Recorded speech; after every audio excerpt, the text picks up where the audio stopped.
ஒரு ஊர்ல ரெண்டு சகோதரர்கள், அதாவது அண்ணனும் தம்பியும். அந்த ரெண்டு பேர்ல அண்ணனுக்கு கல்யாணம் ஆயிட்டுது, தம்பிக்கு கல்யாணம் ஆகல. வேணாம்னு இருந்துட்டான். அவங்க ரெண்டு பேருக்குமே சொந்தமா கொஞ்சம் நிலம் இருந்தது. அது எப்படிப்பட்ட நிலம்னா நல்ல விளையக்கூடிய நிலம். அப்பா விட்டுட்டு போன சொத்து. தனித்தனியா விவசாயம் பண்ணிட்டு இருக்கிறாங்க. அண்ணங்காரன் கல்யாணம் ஆனவன். அவன் என்ன நினைப்பான்னா, நமக்கு மனைவி மக்கள் இருக்கிறாங்க, அதனால கடைசி காலத்துல நம்மளை காப்பாத்துறதுக்கு பிள்ளைங்க இருக்கிறாங்க, அதாவது முதுமையில நமக்கு பாதுகாப்பு உண்டு.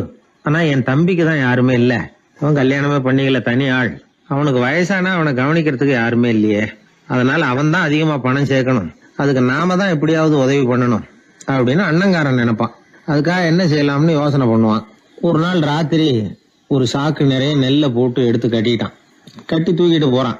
தம்பி வீட்டுக்கு பின்பக்கம் இருந்த களஞ்சியத்துல நெல்லை கொட்டி விட்டு பேசாம திரும்பி வந்துட்டான். அவனுக்கு தெரியாம இதை செஞ்சுட்டான். ஏன்னா தம்பி கிட்ட நேரடியா கொடுத்தா வாங்கிக்க மாட்டான். அதனால இப்படி ரகசியமா போய் அவனுக்கு தெரியாமலே அவன் வீட்டு களஞ்சியத்துல தானியத்தை கொட்டி விட்டு திரும்பி வந்துட்டான். இதே மாதிரி அடிக்கடி பண்ணிட்டு இருக்கிறான் அவனுக்கு தெரியாம. ஆனா இதே நேரத்துல தம்பிக்காரன் என்ன யோசனை பண்ணான் தெரியுமா? நாம தனி ஆளு, ஆனா அண்ணன் குடும்பம் பெருசு, அதனால எனக்கு அதிகமா எதுவும் தேவையில்லை, அண்ணனுக்கு தான் தேவை அதிகம். குடும்பத்துல உள்ளவங்களை எல்லாம் காப்பாத்தணும், அவருக்கு தான் நாம ஏதாவது உதவி பண்ணணும்னு நினைச்சான். இவனும் அதே மாதிரி யோசனை பண்ணான். நேர்ல கொடுத்தா அவர் எதுவும் வாங்கிக்க மாட்டார், அதனால எப்படியாவது வேற வழியில தான் நாம அவருக்கு உதவி செய்யணும்னு யோசனை பண்ணான். அதனால இவனும் ராத்திரியோட ராத்திரியா ஒரு சாக்கு நிறைய தானியத்தை கொட்டி கட்டி எடுத்துக்கிட்டான். அண்ணனோட களஞ்சியத்துல கொட்டி விட்டு கம்முன்னு திரும்பி வந்துட்டான். இதே மாதிரி இவனும் அடிக்கடி செஞ்சுக்கிட்டு இருந்தான். அதாவது அண்ணன் நல்லா இருக்கணுமேன்னு நினைச்சு தம்பிக்காரன் கொண்டாந்து தானியத்தை கொட்டுறான், தம்பி நல்லா இருக்கணுமேன்னு நினைச்சு அண்ணங்காரன் கொண்டாந்து தானியத்தை கொட்டுறான். இது ஒருத்தருக்கு ஒருத்தர் தெரியாம தொடர்ந்து நடந்துகிட்டு இருக்குது. ஒரு நாள் என்னாச்சு தெரியுமா? நடு ராத்திரி அண்ணங்காரன் எழுந்திரிச்சான். வழக்கம் போல நெல்லு மூட்டையை தூக்கிட்டு தம்பி வீட்டுக்கு போறான். அதே நேரம் தம்பியும் எழுந்திரிச்சான். நெல்லு மூட்டையை தூக்கிட்டு அண்ணன் வீட்டுக்கு போறான். ரெண்டு தெருவும் சந்திக்கிற ஒரு இடத்துல ரெண்டு பேரும் மோதிக்கிட்டாங்க. அதுக்கப்புறம் தான் நிமிந்து பாக்குறாங்க யாருன்னு. அடடே தம்பி நீயா அண்ணா அவன், ஆமா அண்ணே நீங்களா அண்ணா இவன். ரொம்ப காலமா ரகசியமா நடந்துகிட்டு இருந்தது என்னங்கிற விஷயம் அப்பதான் அந்த இடத்துல ரெண்டு பேருக்குமே புரிஞ்சுது. இது நடந்து ரொம்ப காலம் கழிச்சு அந்த ஊர்ல கோயில் கட்டுறதுக்கு ஒரு இடம் தேடினாங்களாம்.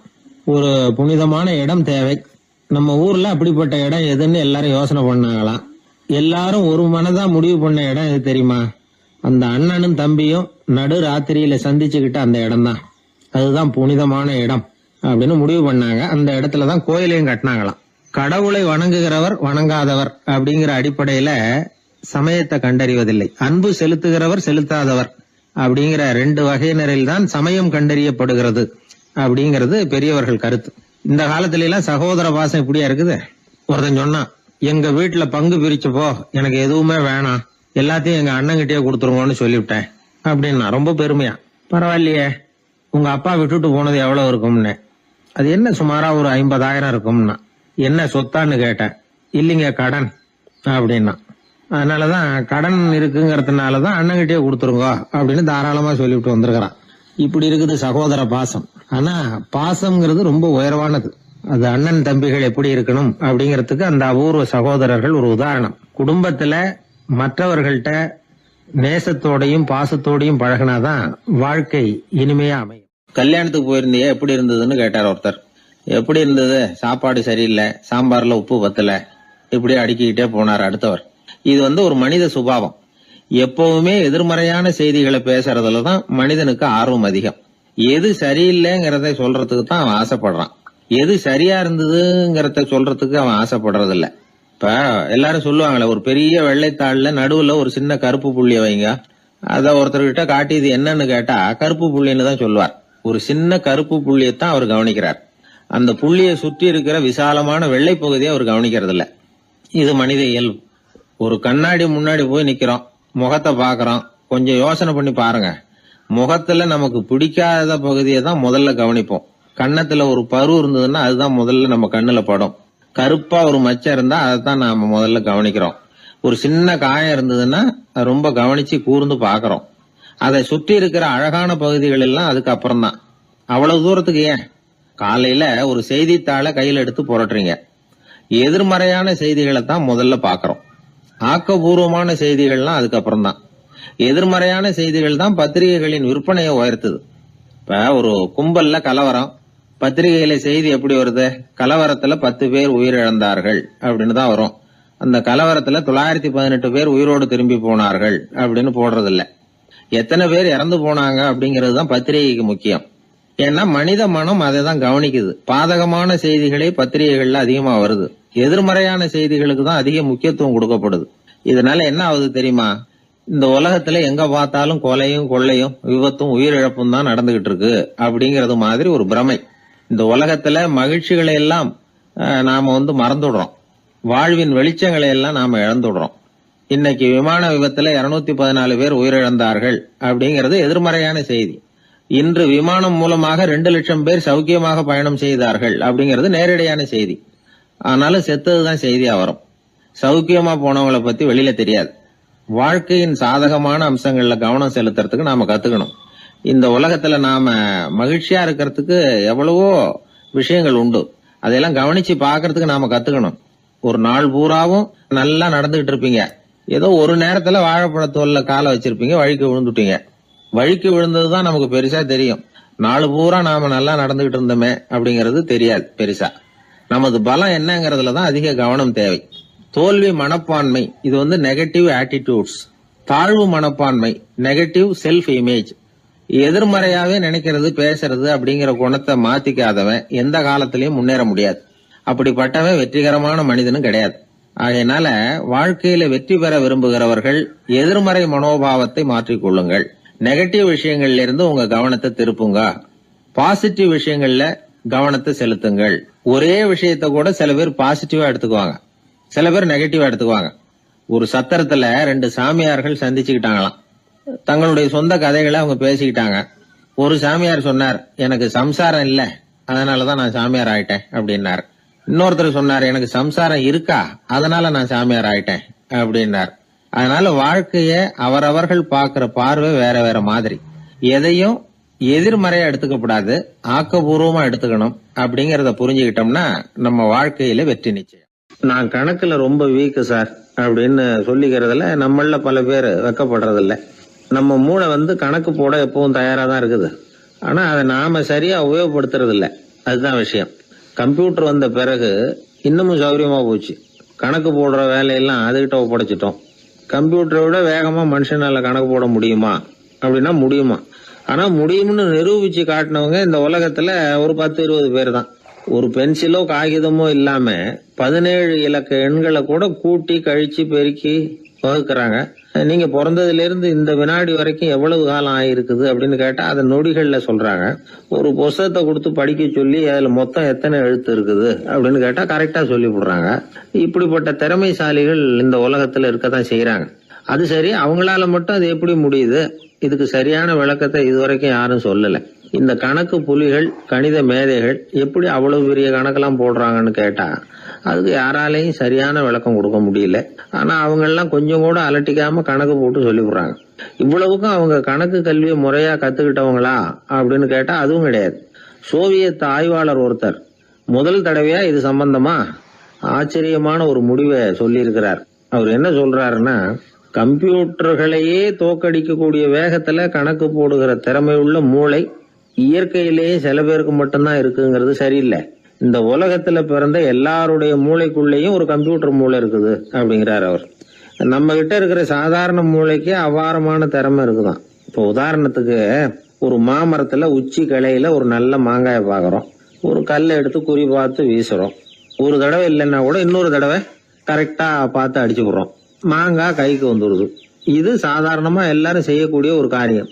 இதுல கவனிக்க வேண்டியது என்னன்னா, கண் அமைக்கிற நேரத்துக்குள்ள மனுஷ மூளை அந்த கல்லோட எடை, மாங்காய் இருக்கக்கூடிய உயரம், தூரம், எரிய வேண்டிய விசையின் அளவு, வேகம் எல்லாத்தையும் கணக்கு போட்டு சொல்லி விடுது.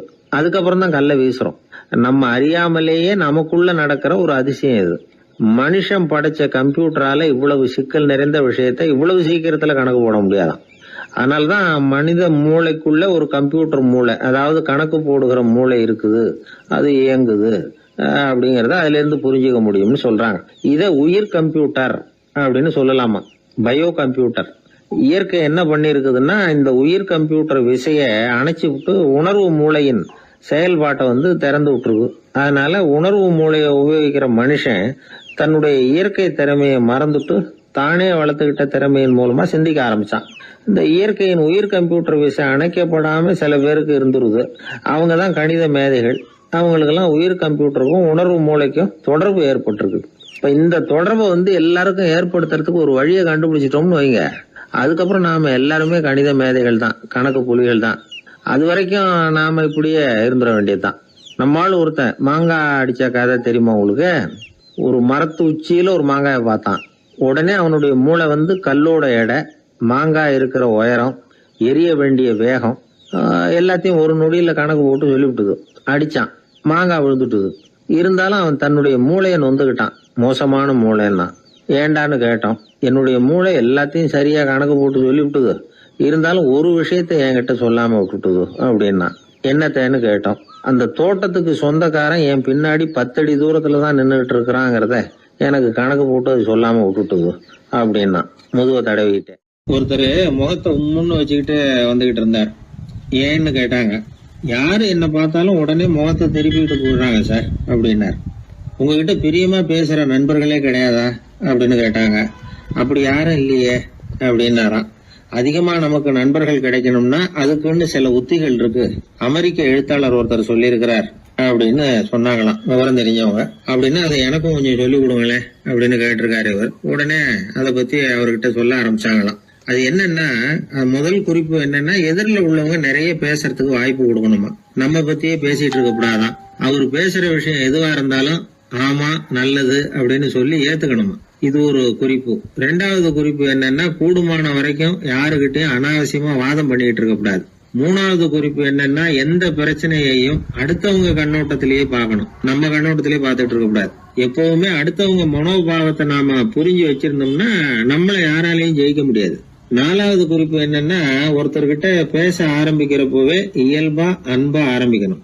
உதாரணத்துக்கு, இந்த சட்டை உங்களுக்கு ரொம்ப பொருத்தமா இருக்குதே அப்படின்னு சொல்லி ஆரம்பிக்கலாம். அதை விட்டுட்டு அன்னைக்கு என்ன சார் என்ன அம்போன்னு விட்டுட்டு அப்படி ஆயிட்டீங்க அப்படின்னு ஆரம்பிக்க கூடாதான்.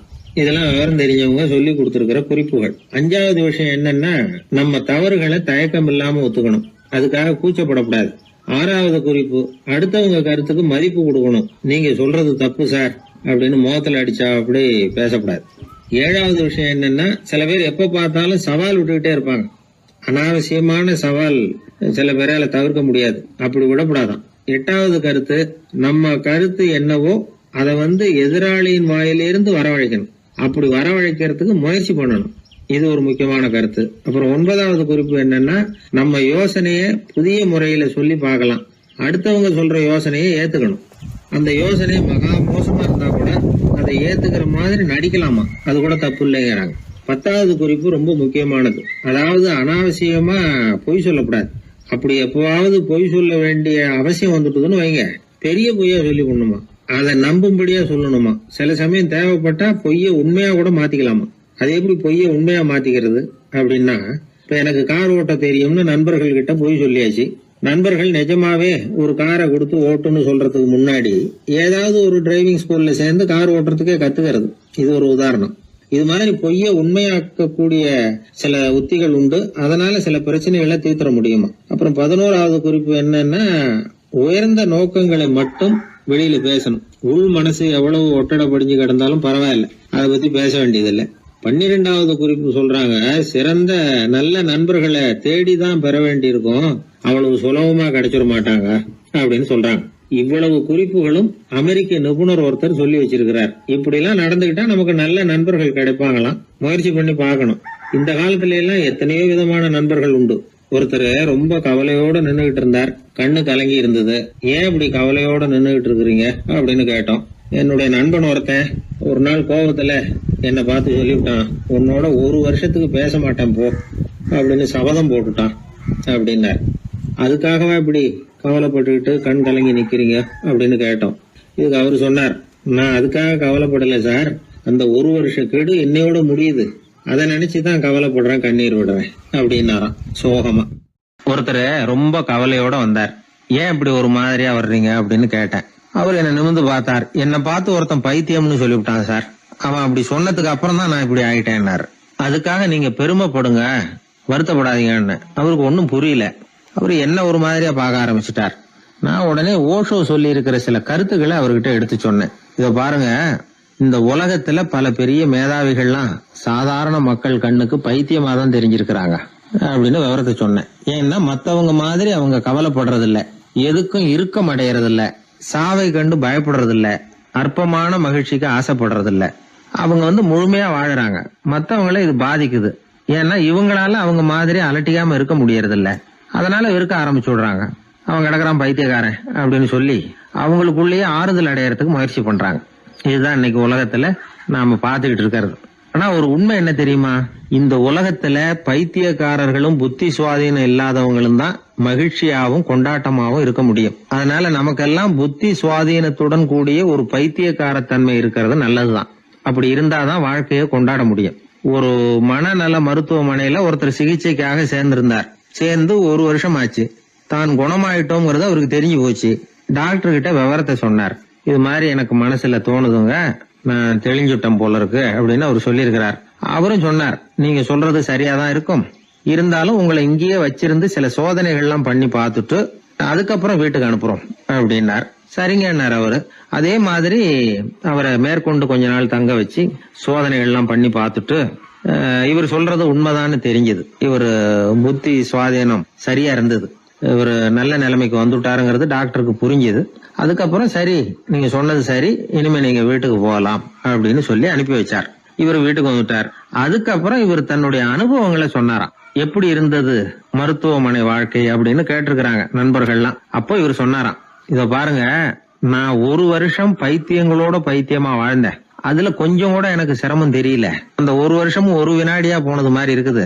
ஆனா நான் புத்தி தெளிஞ்சதுக்கு அப்புறம் 1 வாரம் அவங்களோட இருந்தேன் பாருங்க, அந்த 1 வாரம் தான் எனக்கு 1 யுகமா தெரிஞ்சது. அவ்வளவு கஷ்டப்பட்டேன் அப்படின்னாராம்.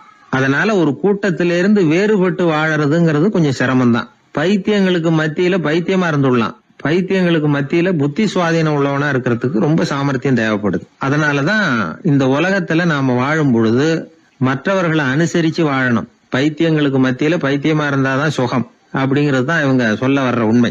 ஹிட்லர் ஒரு சமயம் ஒரு பைத்தியக்கார ஆஸ்பத்திரிக்கு போனாராம் பார்வையிடறதுக்காக. மன நோயாளிகளை எல்லாம் வரிசையா நிறுத்தி வச்சிருந்திருக்கிறாங்க. அவர் வந்த உடனே எல்லாரும் ஹிட்லர் வாழ்கன்னு கத்தணும் அப்படின்னு அங்க உள்ள டாக்டர் சொல்லி வச்சிருக்கிறார். ஏற்கனவே சொல்லி வச்சிருக்காரு, ஹிட்லர் வரப்போறார், வந்தது எல்லாரும் ஹிட்லர் வாழ்கன்னு நீங்க சொல்லணும், கத்தணும் சொல்லி வச்சிருக்காரு. சரின்ட்டு நிக்கிறாங்க. ஹிட்லர் வந்தார். சொல்லி வச்சது மாதிரி எல்லாரும் கத்துனாங்க, ஹிட்லர் வாழ்கன்னு. ஒருத்தர் மட்டும் கத்தாம அமைதியா நின்றுகிட்டு இருந்தார். ஹிட்லர் அவர்கிட்ட போய், ஏன் நீங்க மட்டும் ஹிட்லர் வாழ்கன்னு சொல்லாம நிக்கிறீங்கன்னார். அதுக்கு அவர் மெதுவா, நான் பைத்தியக்காரன் இல்ல, டாக்டர் அப்படின்னாராம்.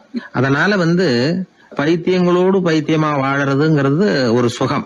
இந்த உலகத்துல ஏற்கனவே நான் சொன்னது மாதிரி பைத்தியக்காரர்களும் புத்தி சுவாதீனம் இல்லாதவங்களும் தான் மகிழ்ச்சியாகவும் கொண்டாட்டமாகவும் இருக்க முடியும். அதனால புத்தி சுவாதீனத்துடன் கூடிய ஒரு பைத்தியக்காரத்தன்மை நமக்கு தேவை. அந்த நுட்பத்தை புரிந்து கொண்டு நம்முடைய வாழ்க்கையை நாம கொண்டாடுவோம். என்னை தேடி ஒருத்தர் வந்தார். எனக்கு ரொம்ப நாளா ஒரு சந்தேகம், அதுக்கு உங்களை கேட்டு விளக்கம் பெறணும்னு வந்திருக்கிறேன்னார். என்ன உங்க சந்தேகம்னு கேட்டேன். யாரு என்ன பார்த்தாலும் உடனே முகத்தை திருப்பிட்டு போடுறாங்க சார், அதுக்கு என்ன காரணம்னு எனக்கு தெரியல, அதுதான் உங்களை கேட்டு தெரிஞ்சுக்கலாம்னு வந்திருக்கிறேன்னார். உங்களுக்கே தெரியலன்னா எனக்கு எப்படி தெரியும்னு, இருந்தாலும் உங்களுக்கு அனுபவம் இருக்குமேன்னார். அது சரி, உங்ககிட்ட பிரியமா பேசுற நண்பர்களே கிடையாதா அப்படின்னு கேட்டேன். அப்படி யாருமே இல்லைங்க அப்படின்னார்.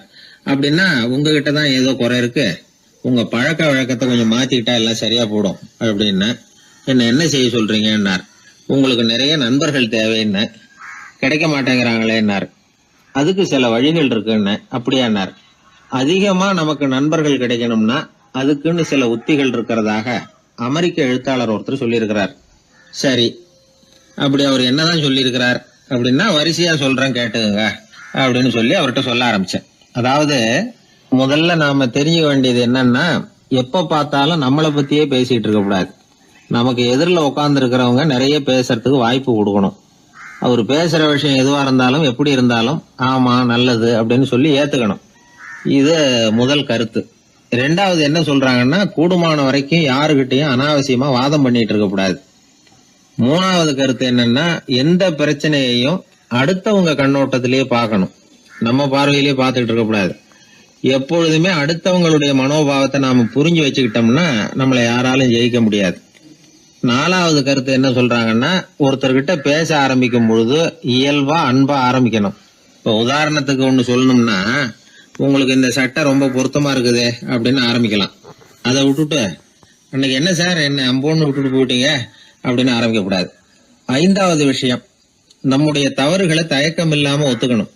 அப்படி ஒப்புக்கொள்ள கூச்சப்படக்கூடாது. 6வது கருத்து என்னன்னா, அடுத்தவங்க அபிப்பிராயங்களுக்கு மதிப்பு கொடுக்கணும். நீங்க சொல்றது தப்பு சார் அப்படின்னு முகத்துல அடிச்சது மாதிரி பேசக்கூடாது. 7வது கருத்து என்ன சொல்றாங்க, நம்முடைய கருத்து என்னவோ அதை எதிராளியின் வாயிலிருந்து வரவழைக்கணுமா. அப்படி வரவழைக்கிறதுக்கு நாம முயற்சி பண்ணணும். அதுக்கு தகுந்த மாதிரி நாம பேசணும். 8வது குறிப்பு என்னன்னா, சில பேர் எப்ப பார்த்தாலும் சவால் விட்டுக்கிட்டே இருப்பாங்க. அனாவசியமா சவால் விடக்கூடாது. 9வது யோசனை, நம்ம யோசனையை புதிய முறையில சொல்லி பார்க்கலாம். மற்றவர்கள் சொல்லுகிற யோசனையை ஏத்துக்கணும். அந்த யோசனை மகா மோசமானதா இருந்தா கூட அதை ஏத்துக்கிற மாதிரி கூட நடிக்கலாம். அதுல ஒன்றும் தப்பு இல்லை. 10வது குறிப்பு ரொம்ப முக்கியமானது. அதாவது அனாவசியமா பொய் சொல்லக்கூடாது. அப்படி எப்பொழுதாவது பொய் சொல்ல வேண்டிய அவசியம் ஏற்பட்டா பெரிய பொய்யா சொல்லணும். அதை நம்பும்படியா சொல்லணுமா. இதெல்லாம் அந்த நிபுணர் சொல்ற கருத்து தான். சில சமயம் தேவைப்பட்டா பொய்ய கூட உண்மையா மாத்திக்கலாமா. அது எப்படி பொய்ய உண்மையா மாத்துறது அப்படின்னா, இப்ப எனக்கு கார் ஓட்ட தெரியும்னு நண்பர்கள் கிட்ட ஒரு பொய்ய சொல்லிவிட்டீங்கன்னு வைங்களேன். நண்பர்கள் நிஜமாவே ஒரு காரை கொடுத்து ஓட்டுன்னு சொல்றதுக்கு முன்னாடி ஏதாவது ஒரு டிரைவிங் ஸ்கூல்ல சேர்ந்து கார் ஓட்ட கத்துக்கலாமே. இதுதான் இந்த பொய்ய உண்மையா மாத்துறது. இது ஒரு உதாரணம், அவ்வளவுதான். இது மாதிரி பல பொய்களை உண்மையாக்க முடியும். அப்படி பொய்ய உண்மையாக்கி கூட சில பிரச்சனைகளை தீர்த்திட முடியும். 11வது குறிப்பு என்ன சொல்லுதுன்னா, உயர்ந்த நோக்கங்களை மட்டுமே வெளியில பேசணும். உள் மனசு எவ்வளவு ஒட்டட படிஞ்சு கிடந்தாலும் பரவாயில்ல. 12வது குறிப்பு, நல்ல நண்பர்களை தேடித்தான் பெறணும். அவங்க அவ்வளவு சுலபமா கிடைச்சிட மாட்டாங்க. இவ்வளவும் அனுபவசாலிகள் சொல்லி இருக்கிற குறிப்புகள். இந்த ஆலோசனைகளின்படி நடந்தா நமக்கு நல்ல நண்பர்கள் கிடைப்பாங்க. அதுக்கப்புறம் நமது வாழ்க்கை வெற்றி இருக்கிற திசையை நோக்கி வேகமா நகர ஆரம்பிக்கும். இந்த காலத்திலேயே நல்ல நண்பர்கள்லாம் எத்தனையோ பேர் உண்டு. ஒருத்தர் ரொம்பவும் கவலையோட நின்றுகிட்டு இருந்தார். கண்கள் கலங்கி போயிருந்தது. கிட்டத்தட்ட அழுதுகிட்டு இருந்தார். ஏன் சார் இப்படி அழறீங்க, என்ன ஆச்சு உங்களுக்குன்னு கேட்டேன். ஒரு மெதுவா கண்ணை தொடச்சிக்கிட்டு, என்னுடைய நண்பன் ஒருத்தன் ஒரு நாள் கோவத்துல என்னை பார்த்து உன்னோட 1 வருஷத்துக்கு பேச மாட்டேன் போன்னு சொல்லிவிட்டான், சபதம் போட்டுட்டான் அப்படின்னாரு. அதுக்காக இப்படி கவலைப்படுறீங்கன்னு கேட்டேன். அவரு சொன்னார், நான் அதுக்காக கவலைப்படல சார், அந்த 1 வருஷ கேடு என்னோட முடியுது, நான் அதை நினைச்சு எழுதிட்டு இருக்கிறேன் அப்படின்னா. இப்படிப்பட்ட நண்பர்களும் உண்டு. அதனால நல்ல நண்பர்களா பார்த்து நமக்கு சேர்த்துக்கிட்டோம்னா நம்ம வாழ்க்கையில எந்த முயற்சி எடுத்தாலும் அதுல சுலபமா வெற்றி கிடைக்கும். 11ஆம் நூற்றாண்டுல ஒரு புகழ்பெற்ற இறைநேச செல்வர் வாழ்ந்து வந்தார். அவர் பேரு அப்துல்லா ஹிஸ் சௌமை. இப்போ சோவியத் ரஷ்யாவில் உள்ள ஜீலான்கிற நகரத்தோட புறநகர் பகுதியில நீப்புன்னு ஒரு ஊர், அங்கதான் அவர் இருந்தார். அவருக்கு ஒரு ஆப்பிள் தோட்டம் இருந்தது தஜ்லா நதி ஓரத்துல. அந்த தோட்டத்துல அவர் ஒரு நாள் உலாவிக்கிட்டு இருக்கிறார். அந்த சமயத்துல 20 வயசுள்ள அழகான இளைஞர் ஒருத்தர் அவர் முன்னாடி வந்து நின்னார். என்ன நீங்க மன்னிக்கணும்னார். இவருக்கு ஒன்னும் புரியல. யாரப்பா நீ என்ன கெடுதல் பண்ணின, நான் எதுக்கா உன்னை மன்னிக்கணும் அப்படின்னு கேட்டார். ஐயா, என் பேரு அபு சாலிஹ் மூசா. இங்க இருந்து 4 கல் தொலைவில் இருக்கக்கூடிய இதே தஜ்லா நதி ஓரத்துல தான் நான் இருக்கிறேன். நேத்து மத்தியானம் எனக்கு ஒரு நல்ல பசி. அந்த நேரம் ஒரு ஆப்பிள் பழம் இந்த நதியில மிதந்து வந்தது. அவசரத்துல அதை எடுத்து சாப்பிட்டதுக்கு அப்புறம் தான் அப்படி செஞ்சது பெரிய தவறுங்கிறத உணர்ந்தேன். ஒரு பொருளுக்கு உரியவர்கள் யாரோ அவங்க அனுமதி இல்லாம அந்த பொருளை சாப்பிடுறது ஹராமான அந்த பழம் வந்து என் வயத்துக்குள்ள போனதுல இருந்து எனக்கு நிம்மதி இல்ல. ராத்திரி பூரா தூங்கவே முடியல. காலையில எழுந்திரிச்சதும் இந்த நதி ஓரமா பாத்துக்கிட்டே வந்தேன். உங்க தோட்டத்தை பார்த்தேன். ஒரு மரத்தோட கிளை வந்து தண்ணியில தொட்டுக்கிட்டு இருக்கிறத பார்த்தேன். அதனால நான் சாப்பிட்ட பழம் இங்க இருந்து தான் வந்திருக்கணும். அந்த பழத்துக்கு உரியவர் நீங்க தான். நீங்க என்ன மன்னிச்சாதான் நான் சாப்பிட்ட பழம் ஹலாலா, குற்றம் நிவர்த்தியா, தயவு பண்ணி மன்னிக்கணும் அப்படின்னு கண்கலங்க கேட்டுக்கிட்டார். இத கேட்ட இந்த சௌமையை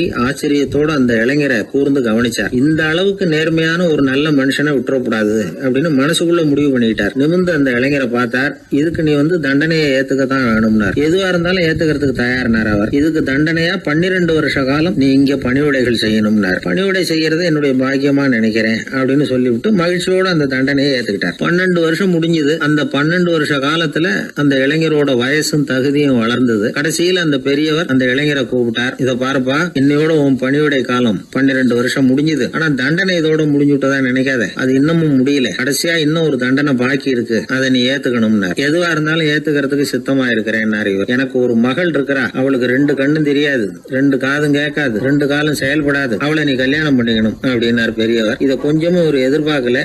திகைச்சார். அடுத்த நிமிஷம் சரி, இதையும் நான் மனப்பூர்வமா ஏத்துக்கிறேன்.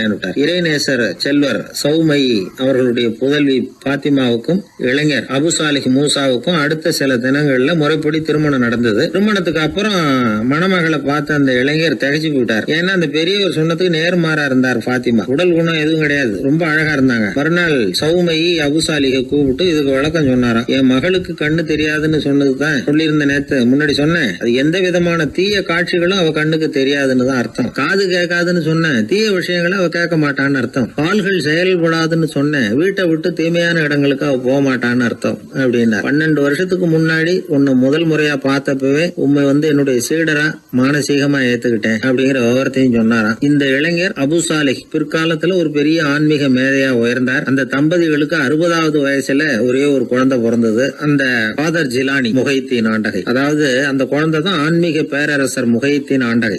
அப்படி அந்த கதையை சொல்லுவாங்க பழைய இதை. அப்படிப்பட்ட பெரியவர்களுடைய வாழ்க்கை தான் நமக்கு வழிகாட்டணும். எனக்கு ஒரு சிநேகிதன் அவன் சொன்னான், டே என்னுடைய மாமனார் கூட தன்னுடைய பொண்ணை எனக்கு திருமணம் பண்ணி கொடுக்கறதுக்கு முன்னாடி ஒரு செய்தியை சொன்னார். பொய்ன்னு அப்புறமா தான் தெரிஞ்சது அப்படின்னா. என்ன சொன்னார்னு கேட்டோம். என் பொண்ணு மாசத்துக்கு ஒரு தடவை ஏதாவது கோபம் வந்தா கையில கிடைக்கிறத எடுத்து உங்க மேல எரிவா, நீங்க தான் அனுசரிச்சு நடந்துக்கணும்னு சொன்னார் அப்படின்னா. அப்படி அவர் சொன்னது பொய்யா அப்படின்னு கேட்டேன். ஆமா, அவர் மாசம் ஒரு தடவைன்னு அவர் சொன்னது பொய், தினம் ஒரு தடவை அப்படி செய்யறா, இதுதான் உண்மை அப்படின்னா. ஒரு சீடன் அந்த காலத்துல அஹிம்சைக்கு மரியாதை அதிகமா இருந்தது. இந்த காலத்துல இம்சைக்கு அதிக மரியாதை. ஒரு பெரியவர் இருந்தார். உண்மையை பத்தியும் சத்தியத்தை பத்தியும் நிறைய உபதேசம் எல்லாம் பண்ணார். அது பிரகாரமே நடந்தார். அவர் பின்னாடி நிறைய கூட்டம்லாம் இருந்தது. சீடர்கள் அதிகமா இருந்தாங்க. அவர் கொள்கைக்கு மரியாதை இருந்தது. ஆனா காலப்போக்கில் அந்த மரியாதை குறைஞ்சு போச்சு. அவர் பின்னாடி போன கும்பலும் குறைஞ்சு போச்சு. இது ஏன்? இப்படி ஒரு கேள்வி கேட்டார் ஒருத்தர். அதுக்கு பதில் சொல்ல வந்தார் ஒருத்தர். அவரு ஒரு கதையை சொன்னார். சீக்கிய கதை. அதாவது மகான் குருநானக் உபதேசம் பண்ணிக்கிட்டு இருந்த காலம். அவர் பின்னாடி ஏகப்பட்ட கூட்டம் போற இடமெல்லாம் மக்கள் வெள்ளம் அவர் பின்னாடியே போயிட்டு இருந்ததுதான். அவர் எந்த ஊருக்கு போனாலும் எல்லாரும் பின்னாடியே போனாங்க. இந்த கூட்டத்தையும் அவங்க கிட்ட இருக்கிற ஆர்வத்தையும் போனார் ஒருத்தர். அவரு குருநானக்கோட நண்பர். அவர் நேரா போய் குருநானக்க பார்த்தார். ஆகா, உங்களுக்கு தான் எத்தனை 1000 சீடர்கள் அப்படின்னார். குருநானக் இதை கேட்டுட்டு லேசா சிரிச்சார். அவ்வளவுதான், பதில் எதுவும் சொல்லல. கொஞ்ச நாள் கழிச்சு குருநானக் ஒரு ஊரை விட்டுட்டு இன்னொரு ஊருக்கு புறப்பட்டார். ஆயிரக்கணக்கான ஜனங்கள் பின்னாடி போனாங்க. சும்மா போல குரு மகாராஜுக்கு ஜே அப்படின்னு கோஷம் போட்டுக்கிட்டே போறாங்க.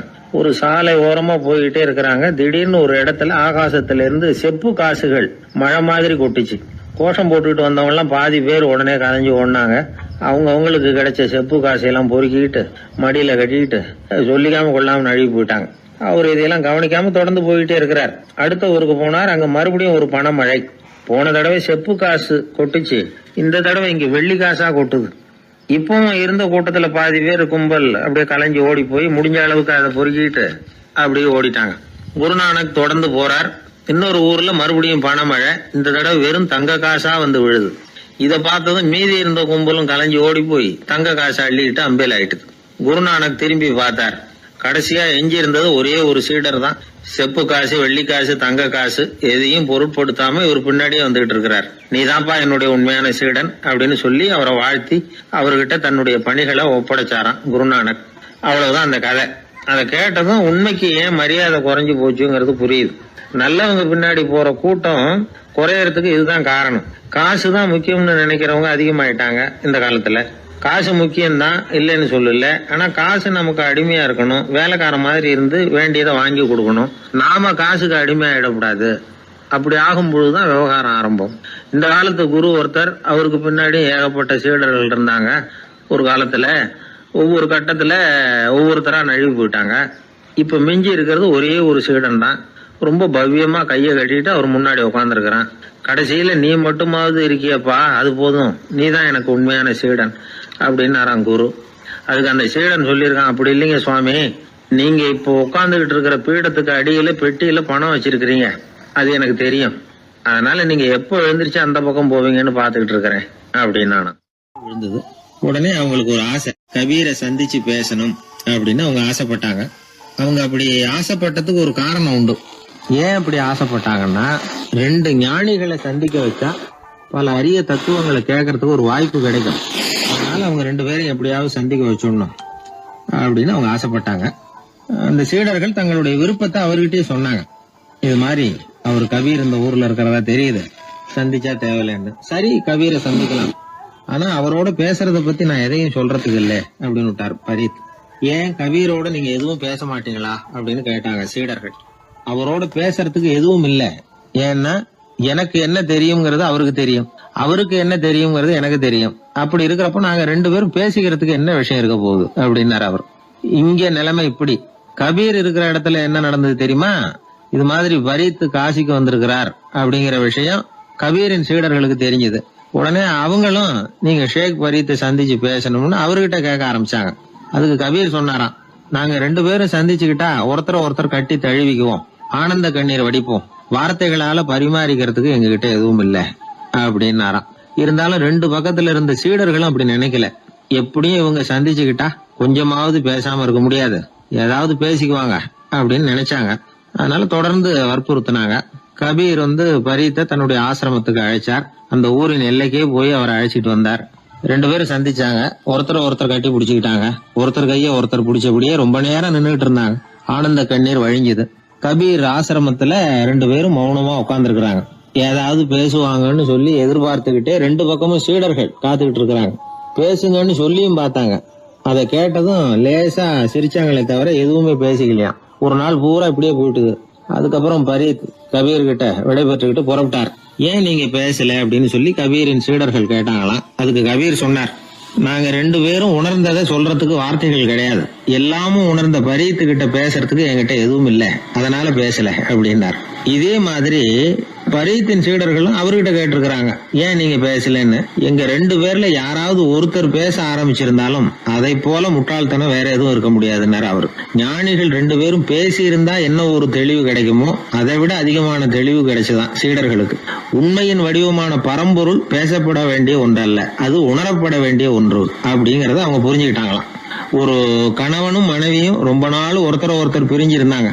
பல வருஷங்களுக்கு அப்புறம் அவங்க சந்திச்சாங்க. சந்திச்ச உடனே ஏதாவது பேசலாம்ல, பேசல. 2 பேருமே மௌனமா இருந்தாங்க. இந்த ஞானிகள் மாதிரி ஒருத்தர் ஆர்வமா பாத்துக்கிட்டாங்க, அவ்வளவுதான். அந்த கணவனை தனியா கூப்பிட்டுக்கிட்டு போய் ஒருத்தர் விசாரிச்சார். ஏன்பா இவ்வளவு நாள் கழிச்சு சந்திக்கிறீங்க, நீயாவது முதல்ல வாயை திறக்கப்படாதான்னார். அதுக்கு அவர் சொன்னார், ஏற்கனவே நான் வாயை திறந்ததுனால தானே சார் இவ்வளவு காலமும் பிரிஞ்சு இருக்கிறது மாதிரி ஆச்சு, அதனால அவசரப்படாம பொறுமையா இருக்கிறேன் அப்படின்னாராம். அதனால பேச்சு பெருசுதான், இருந்தாலும் மௌனம் அதை விட பெரியது அப்படிங்கறத ஒரு வாழ்வியல் உண்மையாக நாம புரிஞ்சுக்கணும். ஒரு சீடன் வெளியூர் புறப்படுறதுக்கு தயாரா இருந்தான். ரொம்ப தூரம் போக போறான். திரும்பி வர நாளாகும். புறப்படுறதுக்கான ஆயத்த வேலைகள்ல ஈடுபட்டு இருந்தான். அந்த சமயம் பார்த்து இன்னொரு சீடன் அவங்கிட்ட வந்தான். நம்ம குரு உன்னை அழைச்சிட்டு வர சொன்னார், வா அப்படின்னு கூப்பிட்டான். இவன் உடனே புறப்பட்டு போனான். குருநாதரை பார்த்தான். அவர் காலில் விழுந்து வணங்கினான். வணங்கிவிட்டு எழுந்திரிச்சான். அவ்வளவுதான். குரு ஏதாவது உபதேசம் பண்ணுவாருன்னு எதிர்பார்த்தான். ஆனா நடந்தது என்ன தெரியுமா? குரு அவனுக்கு ஓங்கி ஒரு அடி கொடுத்தார். எதிர்பாராம இந்த அடியை வாங்கினதும் அந்த சீடன் அதிர்ந்து போயிட்டான். பக்கத்துல இருந்த மற்ற சீடர்களும் திகைச்சு போய் நின்னுட்டாங்க. அடி வாங்கின சீடனுக்கு மனசுக்குள்ள குழப்பம். நாம என்ன தப்பு பண்ணணும், புறப்படுற நேரத்துல இப்படி குரு கிட்ட அடி வாங்குற மாதிரி ஆயிட்டுதே அப்படின்னு நினைச்சு மனசுக்குள்ள ரொம்ப வேதனைப்பட்டான். கொஞ்சம் துணிச்சலை வரவழைச்சுக்கிட்டு குருநாதர்கிட்டயே கேட்டுட்டான், சுவாமி நான் என்ன தப்பு பண்ணினேன், என்ன இப்படி அடிச்சுட்டீங்களே, ஒரு வார்த்தை கூட உங்களை எதிர்த்து நான் பேசினது இல்லையே, இவ்வளவு காலமா உங்க விருப்பத்துக்கு விரோதமா ஒரு காரியம் கூட நான் செஞ்சது இல்லையே, வந்ததும் வராததுமா ஒண்ணுமே சொல்லாம என்ன அடிச்சுட்டீங்களே, குருவே நான் செஞ்ச குற்றம் தான் என்ன அப்படின்னு கண்ணீரோட பரிதாபமா கேட்டானா அந்த சீடன். ஆனா அந்த குரு முகத்துல கொஞ்சம் கூட கோபம் இல்லை. அவர் சிரிச்சுக்கிட்டே நின்னுகிட்டு இருந்தாராம். அதுக்கப்புறம் சொன்னாராம், என்னுடைய அருமை சீடனே, நீ ஒரு தவறும் பண்ணல. நான் உன்னை அடிச்சது நீ ஏதோ தப்பு பண்ணிவிட்டேங்கிறதுக்காக இல்ல, நீண்ட பயணம் போக போற, ஞாபகமா ஏதாவது கொடுத்து அனுப்ப வேணாமா, நீ ஞானம் பெற்ற பிறகுதான் திரும்பி வர போறேங்கிறது எனக்கு தெரியும், அதுக்கு பிறகு உன்னை அடிக்க முடியுமா, அதனால இப்ப கிடைச்சிருக்கிற இந்த வாய்ப்பை பயன்படுத்திக்கிட்டேன், அப்போதைக்கு இப்பவே அடிச்சுட்டேன், அவ்வளவுதான், வேற ஒண்ணும் இல்லை அப்படின்னாராம். குரு சிரிச்சுக்கிட்டே இப்படி சொல்றார். இருந்தாலும் இதுவும் ஒரு உபதேசம் தான். அதிர்ச்சிகளால விழிப்படைய வைக்கிறதும் ஒரு வழிதான். இது ஜென் வழி. பெரும்பாலும் அதிர்ச்சியின் மூலமாகவே ஞான தரிசனத்தை அருள்கிறவர்கள் தான் ஜென் குருமார்கள். நம்ம தியானம் தான் ஜென். இந்தியாவிலிருந்து சீனாவுக்கு போய் கொஞ்சம் பேர் மாறி வளம் பெற்று ஜப்பான்ல ஜென் ஆகி வளர்ந்துருக்குது, அவ்வளவுதான். ஜென்கிறது தியானம். எதை நினைச்சும் தியானிக்கிறது இல்ல, எல்லாத்திலையும் தியானம் இருக்கிறதா சொல்லுது ஜென். பேசுறது, இருக்கிறது, நடக்கிறது, சாப்பிடுறது, சிரிக்கிறது, தூங்குறது, தொழில் செய்யறது அல்லது சும்மா இருக்கிறது எல்லாமே தியானம் தான். சென்கிறது ஒரு சுய தரிசனம், தன்னைத்தானே அடையாளம் கண்டுகொள்கிறது தான். அது இல்லாத எதையும் தேடி கண்டுபிடிக்கிறது இல்ல. சென் மார்க்கத்தை பத்தி ஓஷோ என்ன சொல்றாரு தெரியுமா? காணாமல் போன தன்னுடைய மூக்கு கண்ணாடி தன்னுடைய மூக்கின் மேல் இருப்பதை கண்டுகொள்வது போன்றது சென் அப்படிங்கிறார். நம்மால் இன்னொருத்தர் முகத்தை ரொம்ப நேரமா உத்து பார்த்துக்கிட்டு இருந்தார். என்ன பாக்குறீங்கன்னாரு அவரு. நீங்க போட்டிருக்கீங்களே மூக்கு கண்ணாடி, அதை தான் பாக்குறேன்னாரு இவரு. நீங்க அப்படி பாக்குறதுக்கு விசேஷ காரணம் ஏதாவது உண்டான்னு கேட்டார் இவர். உண்டுன்னார். என்னன்னு கேட்டார். நேத்திக்கு காணாம போன என்னோட மூக்கு கண்ணாடி அது அப்படின்னாராம் இவர். எதிர்காலத்தை நினைச்சா எனக்கு ரொம்ப பயமா இருக்கு சார் அப்படின்னு சொல்றவங்க நிறைய பேர் இருக்கிறாங்க. அதாவது பயப்படாத மனிதர்கள்னு யாருமே கிடையாது. ஒவ்வொருத்தருக்கும் ஒவ்வொரு விதமான பயம் இருந்தாலும் ஒட்டுமொத்தமா பாக்குறப்போ மனிதனுக்கு 6 விதமான பய உணர்வுகள் வரலாம் அப்படின்னு பெரியவங்க சொல்றாங்க. எல்லா விதமான பயமும் இந்த 6 வகைக்குள்ள அடக்கம். அந்த 6 வகை பயமும் 6 எதிரிகள் மாதிரியா. 6 எதிரிகளையும் புரிஞ்சுக்கிட்டோம்னா போதும், வாழ்க்கையில சுலபமா வெற்றி அடைய முடியும். சரி, அந்த 6 வகை பயம் என்னென்ன அப்படின்னு பாப்போம். முதல்ல வறுமை பற்றிய பயம், 2வது பழிச்சொல் பற்றிய பயம், 3வது உடல் நலம் பாதிப்பு பற்றிய பயம், 4வது என்னன்னா காதல் தோல்வி, 5வது முதுமை, 6வது மரணம். அதாவது பயப்படுறதுங்கிறது ஒரு மனநிலை தான்.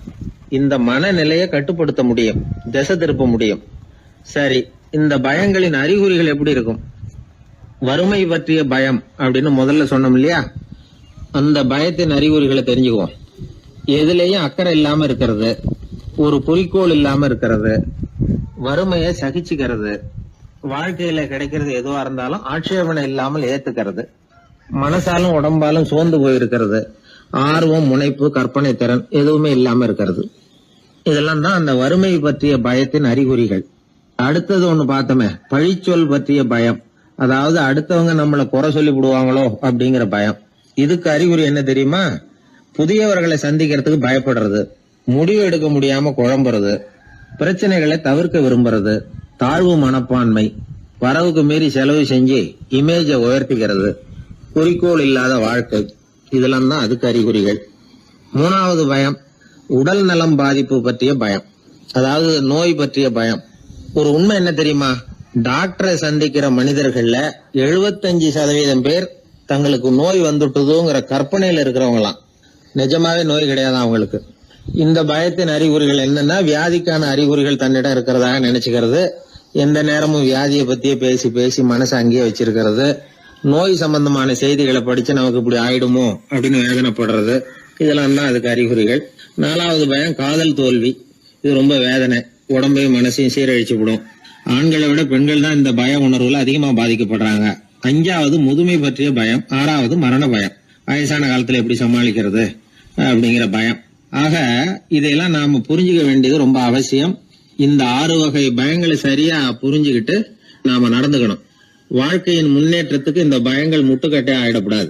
உழைச்சி பணம் சேர்க்கணும், உற்சாகமா மனசை வச்சுக்கணும். மனசை கட்டுப்படுத்துகிற மார்க்கம் தெரிஞ்சுக்கிட்டா போதும், எல்லாம் சரியா வந்துடும். நம்ம ஆள் ஒருத்தன் சொன்னான், சார் எனக்கு வறுமை பற்றிய பயம் தான் இருந்தது, ஒரே ராத்திரியில 30,000 ரூபாய் தயார் பண்ணிவிட்டேன், இப்ப எனக்கு இன்னொரு பயம் வந்துட்டுதுன்னா. என்ன பயம்னு கேட்டாங்க. போலீஸ் கண்டுபிடிச்சிருமோங்கிற பயம்னா. இது இந்த பயத்துல அடங்காது. அதனால அஞ்சி அஞ்சி சாவார், அஞ்சாத பொருள் இல்லை அப்படின்னு பாரதி சொன்னார் இல்லையா? அது மாதிரி பயத்தை புரிந்து கொண்டு அதற்கு தகுந்த மாதிரி நம்முடைய வாழ்க்கையை அமைத்துக் கொள்ள வேண்டும். அப்படி அமைத்துக் கொள்ளுகிறவர்களுக்கு வெற்றி நிச்சயம். ஒரு ஊர்ல ஒரு குரு இருந்தார். ஒரு நாள் அவரை தேடிட்டு ஒருத்தன் வந்தான். உனக்கு என்ன வேணும்னு கேட்டார் குரு. எனக்கு ஞான தெளிவு வேணும், அதுக்கு உங்க உபதேசம் எனக்கு தேவைன்னா. உபதேசம் வேணும்னா அதை பெற்றுக்கொள்ளுகிற அளவுக்கு தகுதி உள்ளவனா உன்னை தயார்படுத்திக்கணுமேன்னார். அதுக்கு நான் என்ன செய்யணும் சொல்லுங்கன்னா, முதல்ல நீ செய்ய வேண்டியது என்னன்னா, உங்ககிட்ட இருக்கிற எல்லா கெட்ட குணங்களையும் விட்டுட்டு 1 வருஷம் கழிச்சு வா, அப்புறம் பாக்கலான்னாரு. அவ்வளவுதானே, சரின்னு சொல்லிவிட்டு அவன் போயிட்டான். 1 வருஷம் கழிச்சு வந்தான். அவன் அங்க வந்து சேர்ந்த சமயத்துல அந்த ஆசிரமத்தின் மண் தரைய ஒரு வேலைக்காரன் பெருக்கி சுத்தம் பண்ணிட்டு இருக்கிறான். அந்த மண் தரையிலிருந்து எழுந்த புழுதி அதிகமா இருந்தது. அது காத்துல கலந்தது, சீடனையே மறைக்கிற அளவுக்கு ஆயிட்டுது. ஒரே புழுதி மயம். சீடனுக்கு கோபம் வந்துட்டுது. அந்த வேலைக்காரனை அடிக்கிறதுக்காக கைய வாங்கிட்டு போனான். அவன் ஓடி போய் குரு கிட்ட சொல்லிவிட்டான், குருவே, உங்க உத்தரவுப்படிதான் நான் தரையை சுத்தம் பண்ணேன், ஆனா அந்த ஆளு என்ன அடிக்க வர்றான் அப்படின்னா. குரு பார்த்தார், அந்த சீடனை கூப்பிட்டார். இத பாருப்பா, உன்னுடைய எண்ணங்கள்ல பாம்பு புகுந்துட்டுது, அதையெல்லாம் விரட்டி அடிச்சு விட்டு 1 வருஷம் கழிச்சு வா, அதுக்கப்புறம் பார்க்கலான்னுட்டார். சீடன் யோசனை பண்ணான். சரின்னு சொல்லிட்டு போயிட்டான். 1 வருஷம் கழிச்சு மறுபடியும் வந்தான். இப்போ அவன் வர்ற சமயத்துல அந்த வேலைக்காரன் என்ன பண்ணான் தெரியுமா? குரு கட்டளைப்படி தரையை பெருக்கினான். அப்புறம் அந்த புழுதியை எடுத்து வேணும்னே அந்த சீடன் மேல தூவனான். அவ்வளவுதான், சீடனுக்கு மகாகம் வந்துட்டுது. அந்த வேலைக்காரனை பிடிச்சி கண்ணாமண்ணான்னு திட்டிவிட்டான். வேலைக்காரன் குரு கிட்ட ஓடனான். ஐயா, அந்த ஆளு வாய்க்கு வந்தபடியெல்லாம் திட்டுறான் அப்படின்னா. குரு பார்த்தார். ஓ அப்படியா? அப்படின்னா இந்த தடவை பாம்புகள் கிடையாது, இப்போ அவன் இதயத்துக்குள்ள நுழைஞ்சிருக்கிறது நாய். அதை விரட்டி அடிச்சு விட்டு இன்னும் ஒரு வருஷம் கழிச்சு அவனை வர சொல், அப்புறம் பார்க்கலாம் அப்படின்னு சொல்லி அனுப்பி வச்சுட்டார். சீடன் திரும்பி போயிட்டான். 1 வருஷம் கழிச்சு மறுபடியும் வந்தான். இப்போ அவன் வர்றப்போ என்ன செய்யணுங்கிறத அந்த வேலைக்காரங்கிட்ட குரு ஏற்கனவே சொல்லி வச்சிருக்கிறார்.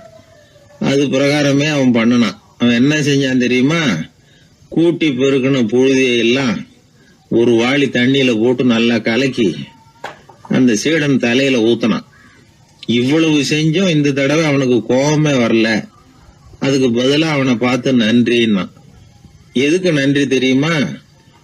எதையும் சகிச்சுக்கிட்டு அமைதியா இருக்கும் குணத்தை கற்றுக்கொள்வதற்கு உதவியா இருந்ததுக்காக அந்த வேலைக்காரனுக்கு நன்றி. இத கேள்விப்பட்ட உடனே அந்த குரு ஓடி வந்தார். இவனை கட்டி பிடிச்சுக்கிட்டார். இனிமே நான் உனக்கு உபதேசம் பண்ணலாம், அதுக்கான தகுதி உனக்கு வந்துட்டுதுன்னார். இதுல இருந்து என்ன தெரியுது? ஒருத்தர்கிட்ட உபதேசம் வாங்கணும்னா கூட அதுக்குன்னு ஒரு தகுதி நமக்கு தேவைப்படுது. சகிப்புத்தன்மை ஒவ்வொரு மனிதனுக்கும் தேவைதான். இந்த காலத்துல ஒரு குரு, அவரை தேடி ஒருத்தன் வந்தான்.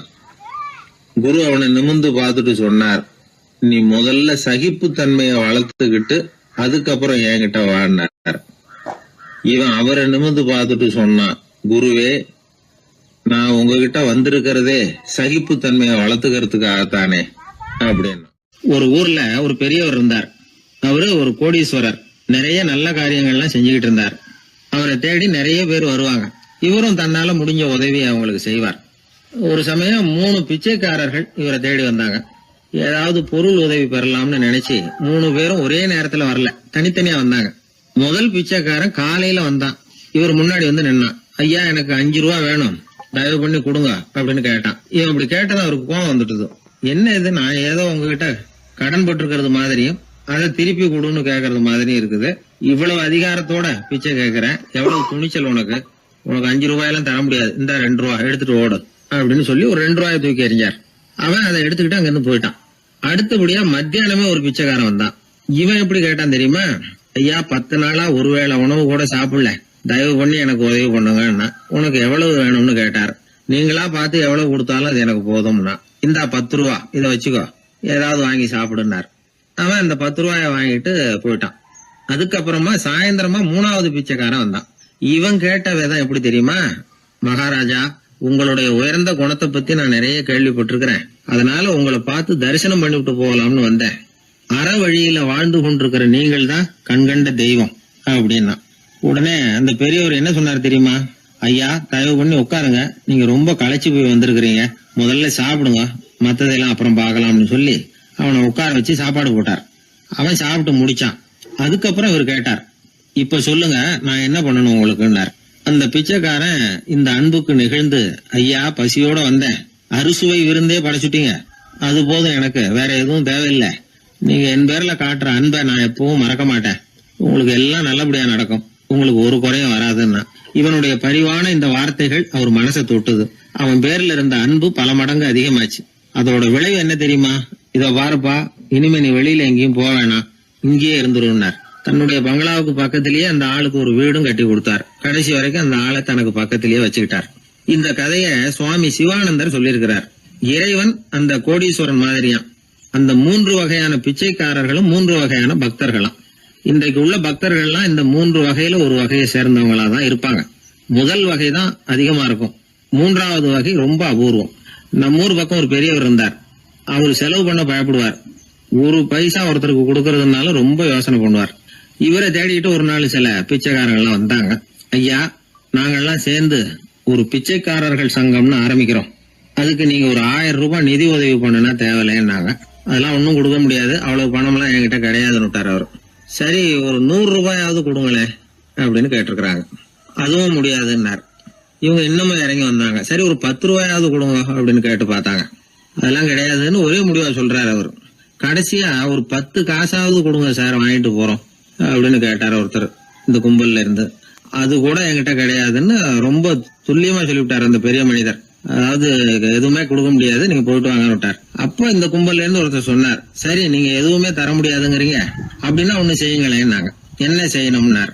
பேசாம நீங்களும் எங்க சங்கத்துல ஒரு மெம்பரா சேர்ந்துருங்க அப்படின்னாங்களாம். இப்படி இருக்கிற மனிதர்கள் அதிகம். அதனால இந்த 3 பிச்சைக்காரர்கள் அப்படிங்கிற இந்த கதையிலிருந்து நாம புரிந்து கொள்ள வேண்டியது, எப்படி பேசணும், எப்படி பக்தி செலுத்தணும், எப்படி இந்த உலகத்துல வாழணும் அப்படிங்கிற கருத்து பூராவும் இந்த அறவுரையிலிருந்து நாம புரிந்து கொள்ளலாம். மனுநீதி சோழன் வரலாறு நமக்கு தெரியும். அது மாதிரி நீதி தவறாத ஆட்சியாளர்கள் பல பேர் இருந்திருக்கிறாங்க இந்த உலகத்துல. ஹசரத் உமர் பின் கத்தாப் அப்படின்னு ஒருத்தர், இஸ்லாத்தின் 2வது கலீஃபா இவர். அவருடைய ஆட்சி காலத்துல நடந்த ஒரு நிகழ்ச்சி. இந்த மன்னருக்கு ஒரு மகன், அவர் பேரு அபு ஷஹ்மா. அந்த மிசர் நாட்டு கவர்னர் அமர் பின் ஆஸ், அந்த மன்னருடைய மகன் கவர்னர் அவர்களுடைய கவனிப்புல இருந்தார். அந்த சமயத்துல ஒரு நாள் அவர் மதுபானா இருந்தனார். கவர்னருக்கு தெரிஞ்சு போச்சு. அவருக்கு தர்ம சங்கடமா போட்டுது. அவர் செஞ்சது மன்னருடைய மகன். கவர்னர் யோசனை பண்ணார். அவர் மெதுவா தன்னுடைய வீட்டுக்கு அழைச்சிட்டு வந்தார். அதிகமா அவரை கஷ்டப்படுத்தாம ஒரு சின்ன தண்டனை கொடுத்து பிரச்சனையை தீர்த்துட்டார். ஏதோ பேருக்கு ஒரு தண்டனை, அவ்வளவுதான். இது நடந்து கொஞ்ச நாள் கழிச்சு மன்னருக்கு இந்த விஷயம் தெரிஞ்சு போச்சு. தன்னுடைய மகன்கிறதுனால கவர்னர் லேசான தண்டனையோட விட்டுட்டார் அப்படிங்கறத புரிஞ்சுக்கிட்டார். உடனே கவர்னருக்கு தகவல் அனுப்பினார். அமர் பின் ஆஸ் அவர்களே, என்னுடைய மகன் மதுபானம் அருந்தி இருக்கிறான், அது உங்களுக்கு தெரிஞ்ச உடனே தண்டனை கொடுத்திருக்கிறீங்க. கலீஃபாவின் மகன்கிற காரணத்தினால குறைவான தண்டனையை கொடுத்ததாக கேள்விப்படுறேன். இது ஷரியத்தின்படி மாபெரும் குற்றம். உங்களுடைய நடத்தையும் மன்னிக்க கூடியதல்ல. இந்த கடிதம் கண்ட உடனே மகன் அபு ஷஹ்மாவை மதீனாவுக்கு அனுப்பி வைக்க வேண்டியது அப்படின்னு கடிதம் எழுதினார். அதை பார்த்தார் கவர்னர். உடனே கலீஃபாவின் மகனை மதீனாவுக்கு அனுப்பி வச்சார். மன்னர் முன்னாடி நீதி விசாரணை நடக்குது. தன்னுடைய மகனுக்கு சவுக்கடி வழங்கும்படியா உத்தரவிடுறார் ஹசரத் உமர் பின் கத்தாப். தண்டனை நிறைவேற்றப்பட்டது. கூடியிருந்தவர்கள்லாம் ஐயா கொஞ்சம் கருணை காட்டுங்க அப்படின்னு சொல்லி மன்னர்கிட்ட வேண்டிக்கிட்டாங்களாம். அந்த வேண்டுகோளை மன்னர் ஏத்துக்கல. நீதியின் முன்னால் தந்தை மகன் அன்பு நேசம் உறவு இந்த முறைகளை எல்லாம் கவனிக்க முடியாது. குற்றம் செஞ்சவர் தண்டிக்கப்பட வேண்டியவர், அவர் யாரா இருந்தாலும் சரி அப்படின்னாராம். எல்லா ஆட்சியாளர்களுமே கவனிக்க வேண்டிய ஒரு செய்தி இது. அவர் ஒரு நாள் தன்னுடைய அரசாங்க கணக்கு வழக்குகளை பார்த்துட்டு இருக்கிறார். அந்த சமயத்துல அவரை பார்க்க ஒரு பெரிய மனிதர் வந்தார். இவர் தன்னுடைய சொந்த வேலை காரணமா வந்திருக்கிறார் அப்படிங்கறத அவர் புரிஞ்சுக்கிட்டார். உடனே அது வரைக்கும் எரிஞ்சுகிட்டு இருந்த விளக்க அணைச்சுட்டு இன்னொரு விளக்க ஏற்றி வச்சுக்கிட்டாராம். இந்த செயலுக்கு என்ன காரணம்னு கேட்டிருக்கிறார் வந்தவர். இதுக்கு அவரு சொன்னார், ஐயா நீங்க வந்த போது இங்க எரிஞ்சுகிட்டு இருந்தது அரசாங்க விளக்கு, இப்ப எரியறது சொந்த விளக்கு. சொந்த விஷயங்களை பேசுறப்போ அரசாங்க பணத்தை செலவு பண்ணக்கூடாது, அதனாலதான் விளக்க மாத்தனே அப்படின்னாராம். இப்படிலாம் பல பேர் இந்த உலகத்துல இருந்திருக்கிறாங்க. ஆனா இப்ப எல்லாம் பல பேர் அப்படி இருக்கிறது இல்ல. ஒருத்தர் அப்படிதான் அரசாங்க விஷயங்களை பார்த்துக்கிட்டு உட்கார்ந்து இருக்கிறார். அந்த சமயத்துல ஒரு பெரிய தொழில் அதிபர் அவரை பார்க்க வந்திருக்கிறார். இவரு சடார்னு எழுந்திருச்சு எரிஞ்சுகிட்டு இருந்த விளக்க அணைச்சுட்டார். எங்கும் ஒரே இருட்டு. ஏன் விளக்க அணைச்சுட்டீங்கன்னு கேட்டிருக்கிறார் வந்தவர். இங்க நடக்கிறது மத்தவங்க கண்ணுல பற்றக்கூடாது அப்படிங்கறதுக்காக தான் விளக்க அணைச்சேன். நீங்க கொண்டு வந்திருக்கிறத அப்படி ஒரு ஓரமா வச்சுட்டு போடுங்க, அதுக்கப்புறமா விளக்க போட்டு நான் எடுத்துக்கிறேன் அப்படின்னாராம் இவர். ஒரு சாலையில போக்குவரத்து நெரிசல். ஒருத்தர் அடிபட்டு கிடக்கிறார். கூட்டத்துல ஒருத்தர் கத்துறார். உடனே ஆம்புலன்ஸுக்கு போன் பண்ணுங்க அப்படின்னு ஒருத்தர் ஓடி போய் தகவல் கொடுக்கிறார். கொஞ்ச நேரத்துல ஆம்புலன்ஸ் வருது. அடிபட்டவரை கொண்டுட்டு போய் ஆஸ்பத்திரியில சேர்க்குது. அங்க அவசர வைத்தியம். அவர் பொழைச்சுக்கிறார். ஆம்புலன்ஸுங்கிற ஒரு வசதி இல்லைன்னா அவரை அவ்வளவு சீக்கிரத்துல ஆஸ்பத்திரிக்கு கொண்டுட்டு போக முடியுமா? ஆபத்துக்கு உதவுகிற நண்பர் மாதிரி இந்த ஆம்புலன்ஸ். அந்த காலத்துல போர்கள் அதிகம், அதுல அடிபடுறவங்களும் அதிகம்.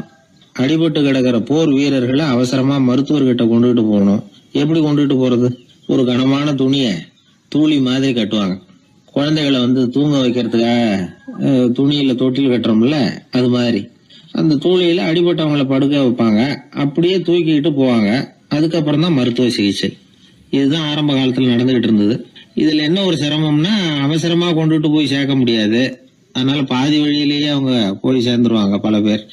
சரி, கொஞ்சம் சீக்கிரமா அவங்கள கொண்டுட்டு போறதுக்கு என்ன வழி அப்படின்னு யோசனை பண்ணாங்க. குதிரை மேல ஏத்தி கொண்டுட்டு போனா என்ன அப்படின்னு ஒரு யோசனை. அது மாதிரியே செஞ்சு பார்த்தாங்க.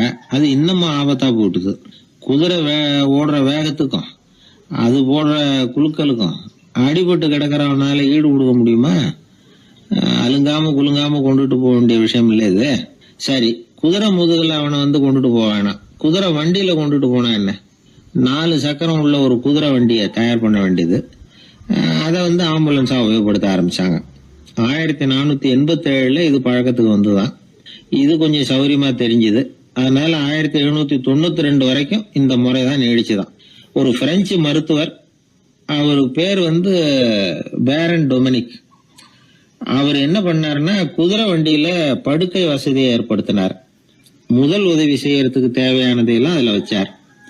எங்கேயாவது ஒருத்தர் காயம் போட்டிருக்காருன்னு தெரிஞ்சதுன்னா அங்கேயே போய் வேண்டிய உதவிகளை பண்ணார். தன்னார்வ தொண்டர்களையும் இந்த பணியில அவர் ஈடுபடுத்தினாராம். 1864 ஜெனீவா ஒப்பந்தம் ஏற்பட்டது இல்லையா? அப்பதான் ஆம்புலன்ஸ் சர்வீஸுக்கு மோட்டார் வாகனங்களையும் பயன்படுத்தலாம் அப்படின்னு முடிவு பண்ணிருக்கிறாங்க. அந்த சமயத்துல இன்னொரு விதமான ஆம்புலன்ஸ் சேவையும் நடந்துதான். அதாவது ராட்சத பலூன்கள் இருக்குல்ல, அதையெல்லாம் ஆம்புலன்ஸா பயன்படுத்தி இருக்கிறாங்க. முதல் தடவையா அமெரிக்காவில் 1930 தான் ஒரு முழுமையான ஆம்புலன்ஸ் வாகனம் நடமாட ஆரம்பிச்சுதான். அதாவது அதுல ஆக்சிஜன் சிலிண்டர் இருக்கும், ட்ரிப்ஸ் மாதிரி அவசர தேவை உபகரணங்கள் இருக்கும், ஒரு மருத்துவர் இருப்பார், ஒரு நர்ஸ் இருப்பாங்க. இப்படிப்பட்ட ஒரு ஆம்புலன்ஸ் வசதி வந்த பிறகுதான் பல உயிர்களை காப்பாற்றக்கூடிய ஒரு நல்ல வாய்ப்பு ஏற்பட்டது. இப்பெல்லாம் இந்த ஆம்புலன்ஸ் சேவை எவ்வளவோ முன்னேற்றம் கண்டிருக்கு. மோட்டார் வாகனம் மட்டும் இல்ல, படகு, ஹெலிகாப்டர், விமானங்கள் இதெல்லாம் கூட இப்ப இந்த பணிக்கு ரொம்ப உபயோகமா இருக்கு. ஆபத்துல இருக்கிற ஒரு மனுஷனை பார்த்துட்டா உடனே அவனை காப்பாத்தணுங்கிற எண்ணம் இன்னொரு மனுஷனுக்கு ஏற்படத்தான் செய்யுது. அதனாலதான் காலம் ஏதோ கொஞ்சம் ஒழுங்கா ஓடிக்கிட்டு இருக்குது. அடிபட்டு கிடக்கிற ஒருத்தனை பார்த்த